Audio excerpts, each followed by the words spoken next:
Welcome students.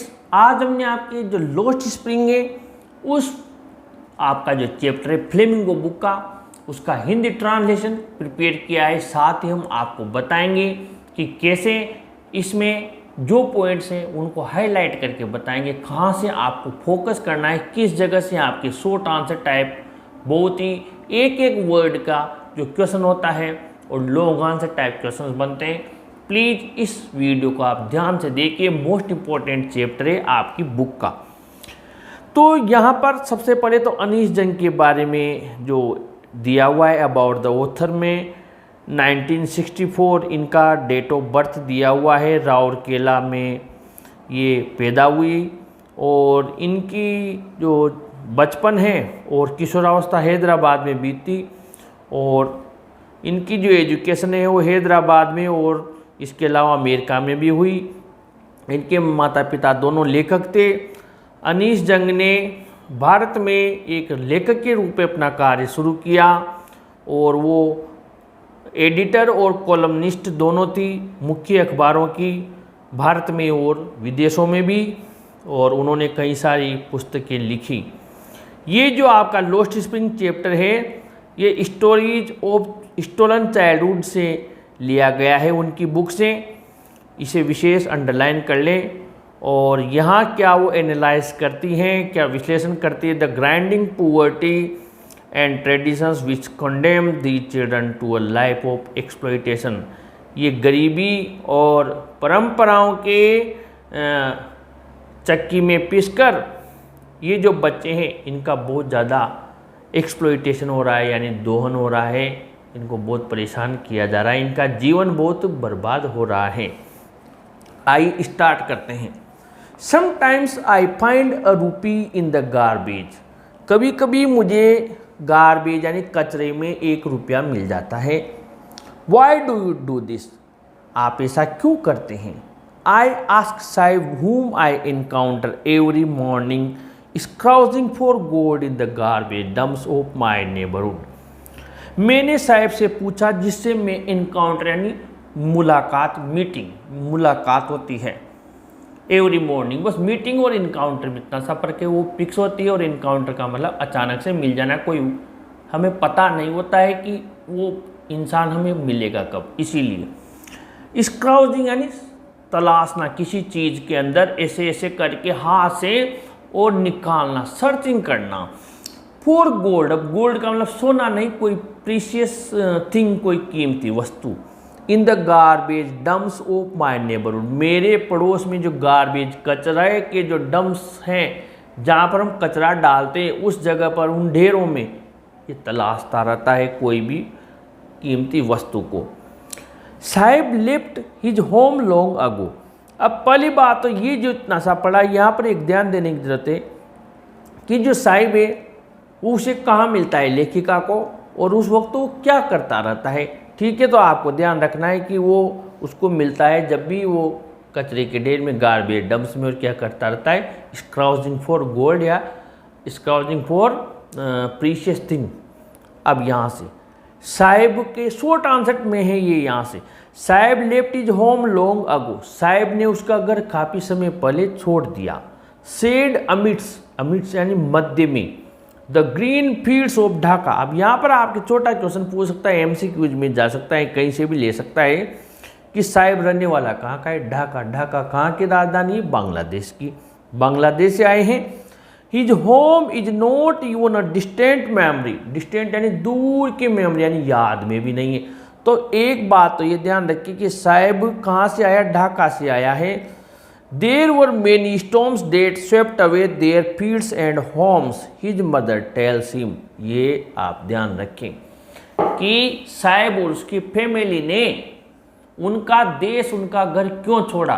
Why did they leave their land, their home in Dhaka? क्यों छोड़ा? उनकी land को, उनकी धरती को क्यों छोड़ा?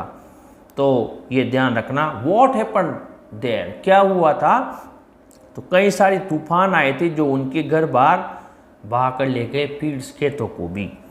उसकी माँ बताती है डेट्स वाई दे लेफ्ट, इसीलिए उन्होंने छोड़ा। आगे ये बात, looking for gold in the big city where he now lives, और बड़े शहरों में सोना तलाशने के लिए वो यहाँ आ गए। अब आप समझ गए, सोना तो कौन फेंकेगा कचरे के ढेर में। तो जो भी कीमती वस्तु मिल जाती है, जिसकी कीमत होती है, आपने देखा होगा पन्नी बीनने वाले, थैली वाले, फालतू बोतल पड़ी होती है कचरे के ढेर में, इकट्ठा करते रहते हैं, उन लोगों की बता रहा है।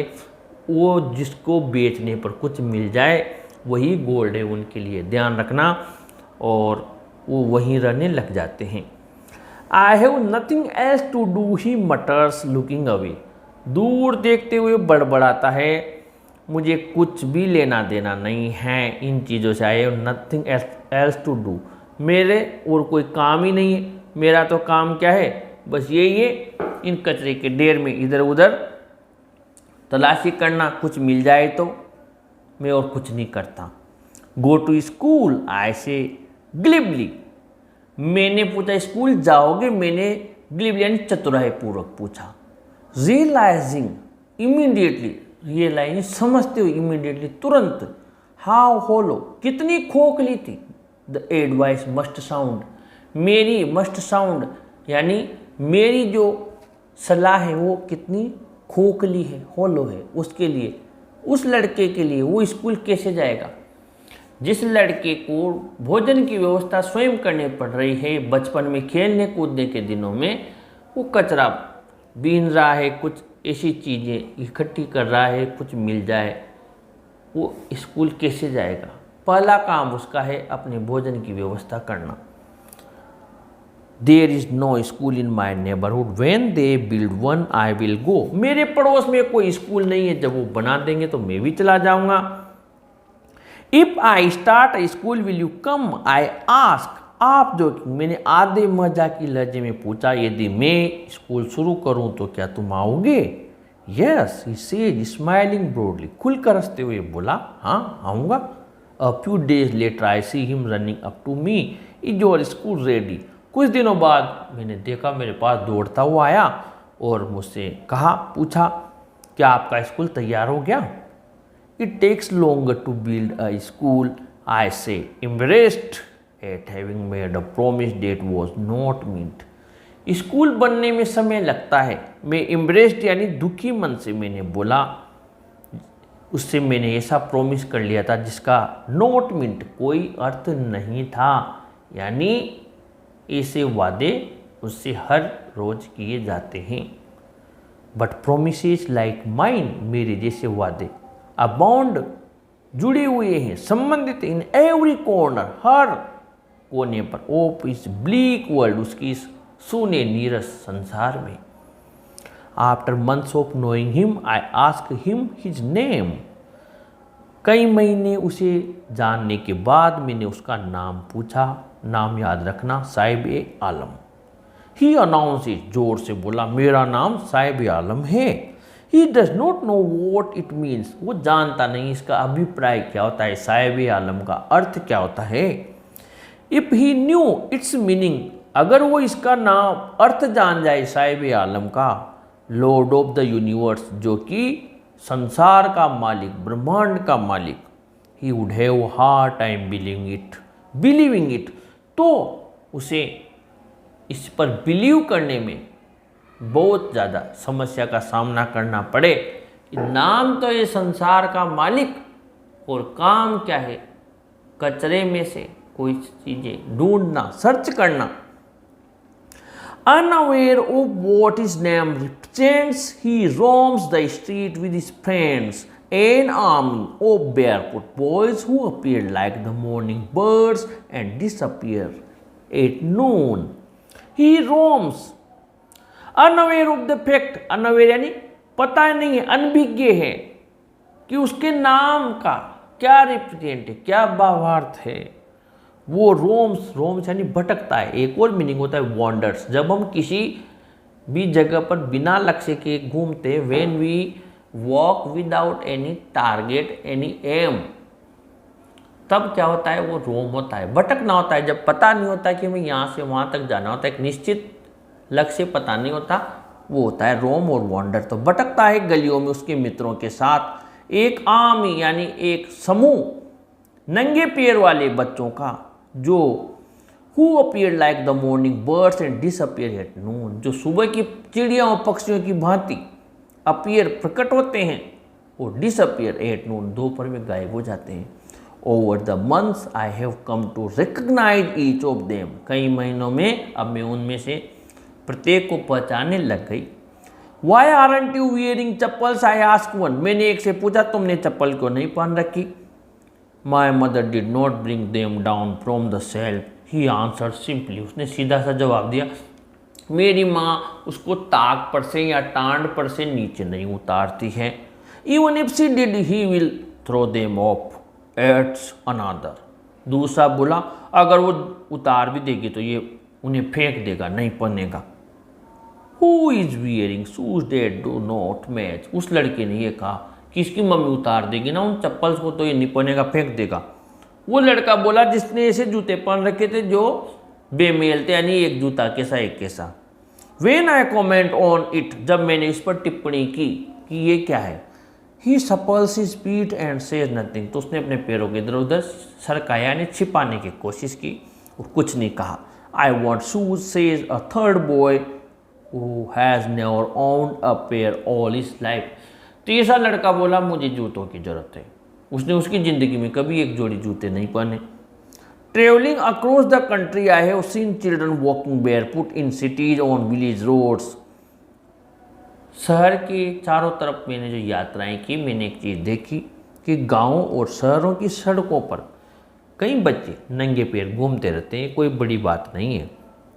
It is not lack of money but a tradition to stay barefoot is one explanation, ये कोई धन की कमी नहीं होती है बल्कि एक शब्दों में एक तरीके से एक्सप्लेनेशन इसको स्पष्ट किया जाए, व्याख्या की जाए तो ये एक ट्रेडिशन है, परंपरा होती है नंगे पैर चलने की। I wonder if this is only an excuse to explain away a perpetual state of poverty, मुझे आश्चर्य होगा क्या ये केवल मात्र एक एक्सक्यूज बहाना है एक्सप्लेन करने का, बताने का, परपीचुअल यानी स्थायी, स्टेट यानी स्थिति ऑफ पुअर्टी, गरीबी की स्थायी स्थिति को बताने का ये कोई बहाना तो नहीं है। इनके पैरों में चप्पल नहीं है और ये कई बच्चे होते हैं जो जानबूझकर होते हुए भी नहीं पहनते हैं, लेकिन क्या ये ऐसा है इनके साथ? ऐसा इनके साथ बिल्कुल नहीं है, क्योंकि वास्तव में इनकी स्थिति बहुत गरीब है। यहाँ से क्वेश्चन बनता है, आपके पूछ लेता है कई बार, इसलिए मैं आपको समझा दूँ। वैसे इसके क्वेश्चन आंसर्स मैंने पहले भी कहीं बनाए हुए हैं जो डिस्क्रिप्शन बॉक्स में लिंक दिए हुए हैं, लेकिन इनके भी मैं जो आप लोगों को अभी नए सिरे से पढ़ा रहा हूँ वापस से बनाऊँगा जो आपके क्वेश्चन आंसर्स मोस्ट हैं। फिलहाल आप इन चीज़ों पर फोकस कीजिए अंडरलाइन करते हुए। I remember a story a man from Udipi once told me, मुझे एक कहानी ध्यान है उद्दीपी के एक व्यक्ति ने मुझे बताई थी। As a young boy he would go to school past an old temple where his father was a priest. एक युवा लड़का जब वो था युवा, अब यहाँ यूँ मानिए छोटा लड़का, यंग का यहाँ अर्थ निकला लिटिल बॉय, वो स्कूल जाता था, पास में मंदिर भी था, वहाँ से गुजरता था। Where his father was a priest, वहाँ उसके पिताजी पुजारी थे। He would stop briefly, briefly यानी फॉर शॉर्ट टाइम, थोड़े समय के लिए वहाँ रुकता एट द टेम्पल, मंदिर पर, and pray for a pair of shoes, एक जोड़ी जूते के लिए प्रार्थना करता।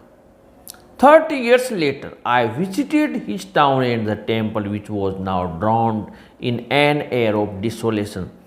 30 साल बाद मैं उसी शहर गई और उस मंदिर के वहाँ मैंने देखा जो डिसोलेशन, उजड़ हो गया था। एयर ऑफ डिसोलेशन यानी वो जगह जहाँ पुजारी रहता था पहले वाला, वो जगह तो उजड़ गई, अब कुछ नहीं रहा। इन द बैक यार्ड, और उसके पीछे where lived the new priest, जहाँ नया पुजारी आकर रहने लगा। There were red and white plastic chairs, वहाँ पर लाल और सफ़ेद प्लास्टिक की कुर्सियाँ थी।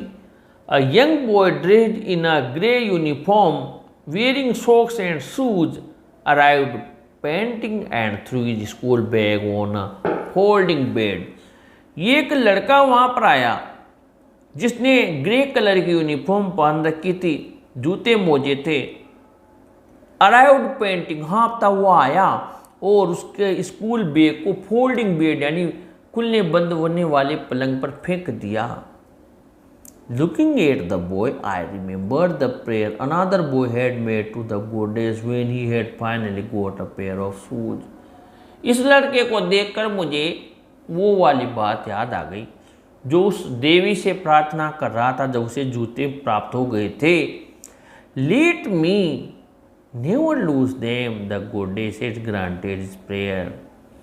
अब मैं ये जूतों को कभी नहीं खोऊं क्योंकि देवी ने उसकी प्रार्थना सुन ली थी।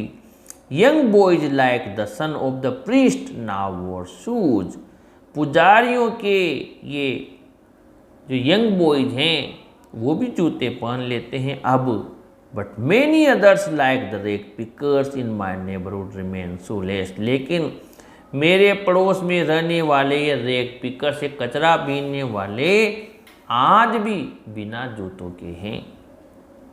अब ये यहाँ पर आपके उद्दीपी वाली कहानी है कि क्या स्टोरी बताई, तो ये ध्यान में रखना है। लेकिन जो मैं आपको अगला पार्ट पढ़ा रहा हूँ, अगला पैराग्राफ, ये सबसे ज़्यादा मोस्ट इम्पोर्टेंट है। माई अक्वेंटेंस, मेरा परिचय, with the barefoot rag pickers leads me to Seemapuri, मुझे सीमापुरी ले गया।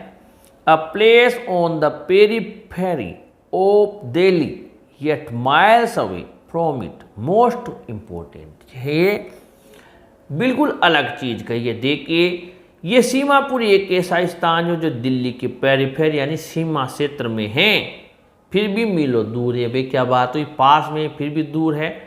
मेटाफोरिकली यानी लाक्षणिक रूप से, यानी कि इसको देखा जाए तो इसमें एक तरीके से तर्क है इसके पीछे कि पास है फिर भी दूर है। कैसे हैं देखिए। Those who live here are squatters who came from Bangladesh back in 1971। जो यहाँ आए वो स्क्वेटर्स हैं। स्क्वेटर्स यानी वो जो घुमंत होते हैं, जो एक जगह ठहरते नहीं हैं। ये 1971 में आए थे बांग्लादेश से यहाँ पर। Sahib's family is among them, Sahib का परिवार भी उनमें से एक है। Seemapuri was then a wilderness, उस समय सीमापुरी एक वाइल्डरनेस यानी कि एक जंगली सुन्ना एरिया था, पड़ा हुआ था। वैसे इट स्टिल इज, आज भी है, but it is no longer empty, लेकिन अभी खाली नहीं रह गया है। In structures of mud with roofs of tin and tarpaulin devoid of sewage drainage or running water live 10,000 rag pickers. यहाँ पर स्ट्रक्चर्स ऑफ मड यानी कि मिट्टी के बनाए हुए कच्चे स्ट्रक्चर्स ढांचों में, और with roofs of tin and tarpaulin, जिनकी छतें टिन की है, चद्दर डाल रखे हैं, या फिर टेरपोलिन तिरपाल लगा रखा है, कोई भी पॉलीथीन लगा रखी है बरसात से बचने के लिए। डिवोइड ऑफ सीवेज, जो गंदे पानी की निकासी का से डिवोइड ऑफ यानी वंचित हैं। ड्रेनेज, नाली का भी कोई व्यवस्था नहीं है, और रनिंग वाटर और उनके पीने वाला पानी भी नहीं है। इसी जगह पर 10,000 लोग रहते हैं, रेक पिकर्स, कचरा बीनने वाले। They have lived here for more than 30 years without an identity. अब ये चीज ध्यान देना, वो यहाँ पर 30 सालों से रह रहे हैं बिना पहचान की, विदाउट परमिट्स, परमिट्स यानी बिना अनुमति के, बट विद राशन कार्ड्स, यहाँ पर बिना अनुमति के रह रहे हैं और बिना पहचान के रह रहे हैं, और उनके पास राशन कार्ड है। That get their names on voters list, इससे उनका नाम वोटर लिस्ट में आ गया। And enable to them to buy grain, इससे उन्हें अनाज मिल जाता है। तो उनके पास राशन कार्ड है और वोटर लिस्ट में नाम है, बाकी उनकी कोई पहचान नहीं है और नहीं उनको कोई परमिट दिया गया है। इसके बाद में food is more important for survival than an identity. अब ये मोस्ट है बहुत ज़्यादा कि भोजन सर्वाइवल यानी जिंदा रहने के लिए, जीवन यापन करने के लिए ज़्यादा जरूरी है आइडेंटिटी से, पहचान से। कोई किसी को जाने ना जाने, लेकिन पेट तो सुबह शाम रोटी जानना चाहता है, वो तो रोटी मांगता है, इसलिए फूड ज़्यादा जरूरी है। If at the end of the day we can feed our families and go to bed without an aching stomach, we would rather live here than in the fields that gave us no grain, says a group of women in tattered saris when I asked them why they left their beautiful land of green fields and rivers. यदि दिन के अंत होते होते हम हमारा परिवार पलंग पर बिना पेट दर्द के चले जाएं, यानी कि भोजन मिल जाएगा तो पेट दर्द नहीं होगा, we would rather live here, तो हम यहीं रहना चाहेंगे उन खेतों पर जाने के बजाय जो हमें अनाज नहीं देते हैं। ये बात उन महिलाओं में जो टेटर्ड साड़ी यानी फटी हुई साड़ियाँ जिनको सिल रखा हो, जो जगह जगह से फटी हुई हो, उन महिलाओं के ग्रुप में से एक महिला ने ये जवाब दिया जब मैंने उनसे पूछा कि उन्होंने उनका सुंदर हरा भरा खेतों युक्त और नदियों युक्त उनकी जमीन धरती को क्यों छोड़ दिया। Wherever they find food they pitch their tents that become transit homes, जहाँ भी उन्हें रोटी मिलती है, भोजन मिलता है, उसी जगह वो पिच लगा देते हैं उनके टेंट को, और वही उनका ट्रांजिट यानी अस्थायी घर बन जाते हैं। Children grow up in them becoming partners in survival, बच्चे उनमें बड़े होते हैं और सर्वाइवल यानी जीवन यापन में उनका वो भी पार्टनर होते हैं, उनके सहायक होते हैं। And survival in Seemapuri means rag picking, और सर्वाइवल यानी जीवन यापन या जिंदा रहने का अभिप्राय या मीनिंग दूसरा तरीका क्या है, सीमापुरी में कचरा बीनना, यानी सर्वाइवल करना है, आपको सर्वाइव करना है तो रैग पिकिंग कीजिए। Through the years it has acquired the proportion of a fine art, ये अंडरलाइन करने वाली बात आ गई। कई वर्षों में अब इसने शानदार कला का प्रोपोर्शन तमगा ले लिया है। Garbage to them is gold, सोना है उनके लिए, कचरा उनके लिए सोना है, ये दे देगा और पूछेगा कमेंट करके बताइए, एक पेज में आंसर लिखना है, कचरा उनके लिए सोना कैसे हैं। It is their daily bread, ये उनकी रोजाना की रोजी रोटी है। A roof over their heads, उनके सिर के ऊपर छत, even if it is a leaking roof, चाहिए टपकने वाली छती हो, but for a child it is even more, लेकिन एक बच्चे के लिए ये और ज़्यादा होता है। बड़ों के लिए तो क्या है, ये एक तरीके से जीवन यापन का साधन है, लेकिन बच्चे के लिए और ज़्यादा है। आई समटाइम्स फाइंड अ रूपी इवन अ 10 रुपी नोट, साहब says his eyes lighting up, मुझे 1 रुपया मिल जाता है, कभी कभी 10 का नोट, और ऐसा कहते साहब की आंखों में चमक आ जाती है। When you can find a silver coin in a heap of garbage, you don't stop scrounging for there is hope of finding more. जब आपको अगर एक चांदी का सिक्का मिल जाए तो फिर हम क्या करते हैं, और तलाशते हैं। और एक तो किसी की पूरे थैली गिर गई हो चांदी के सिक्कों की तो और तलाशते हैं। You don't stop scrounging for there is hope of finding more, कि और मिलेगा, आप scrounging तलाशना बंद नहीं करते। It seems that for children garbage has a meaning different from what it means to their parents. Underline करने वाली बात है, ऐसा लगता है कि बच्चों के लिए ये कचरे का अलग अर्थ है उनके बड़ों के अपेक्षा। For the children it is wrapped in wonder, for their elders it is a means of survival. बच्चों के लिए ये आश्चर्य में लिपटी वस्तु है, रैप्ट लिपटी हुई, वंडर आश्चर्य में, और बड़ों के लिए ये मीन्स यानी साधन है ऑफ सर्वाइवल, जीवित रहने का, क्योंकि वो हकीकत जानते हैं जबकि बच्चे इमेजिनेशन में होते हैं। One winter morning I see Saheb standing by the fenced gate of the neighbourhood club watching 2 young man dressed in white playing tennis, I like the game he hums. एक सर्दी की सुबह मैंने देखा साहेब फेंस्ड यानी बाड़ाबंदी हो रही थी उसकी गेट के वहाँ पर, देखा क्लब हाउस के पड़ोस में मैंने देखा। वॉचिंग, जो हमारे क्लब हाउस है पास में क्लब है, वहाँ पर मैंने देखा। Watching 2 young man dressed in white playing tennis, 2 युवाओं को टेनिस खेलते हुए देख रहा था। उस I like the game he hums content to watch in standing behind the fence. वो संतुष्ट है बिहाइंड द फेंस, उस दीवार बाड़ाबंदी की इधर से देखकर ही मुझसे हम्स यानी कहता है, बुदबुदाता है, मुझे ये खेल पसंद है। I go inside when no one is around, he admits the gate keeper lets me use the swing. Saheb too is wearing tennis shoes that look strange over his discoloured shirts and shorts. जब कोई भी नहीं होता है तो admits यानी accept स्वीकार करता है कि मैं अंदर चला जाता हूँ, और जो गेट कीपर है वो भी मुझे झूला काम में लेने देता है, स्विंग यानी झूला। साहब ने भी जूते पहने हुए हैं, wearing tennis shoes that look strange, जो अजीब नजर आ रहे हैं, और इस डिस्कलर्ड शर्ट, रंग उड़ी हुई शर्ट, और शॉर्ट्स जो नेकर पहना हुआ है उस पर। Someone gave them to me, he says in the manner of an explanation, वो एक्सप्लेन करता है, स्पष्ट करते हुए कि किसी ने मुझे ये दिए हैं।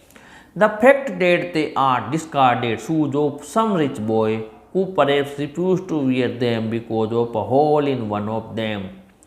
द फैक्ट डेट, फैक्ट यानी वजह यह है कि ये किसी अमीर बालक के डिस्कार्डेड ठुकराए हुए जूते हैं, जिसने हो सकता है इन्हें पहनने से मना कर दिया उस अमीर बाप की औलाद ने, उस बाप के लड़के ने, क्योंकि इसमें एक होल छेद हो गया था।